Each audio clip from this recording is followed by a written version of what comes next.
our biggest industry in Australia is mining. So before you even start a mine, you're working out how do we close the mine and what do we do with the land after everything's done. Basically, any mine that gets approved now has to have a plan for closing it down. And the goal, if you like, is to return the landscape back to its natural form or back to what it was before the mining started.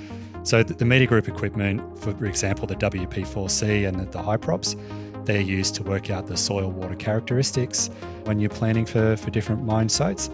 The things like the PARIO for particle size analysis, we're working out what are the soil characteristics. And things like the SATURO or the KSAT are working out the hydraulic conductivity and the infiltration of the soil properties. So there's a big understanding, okay, what are the soils doing at these sites? How are they behaving? How do the different plant species there, how do they tolerate different hydraulic conductivities and particle sizes and this sort of thing?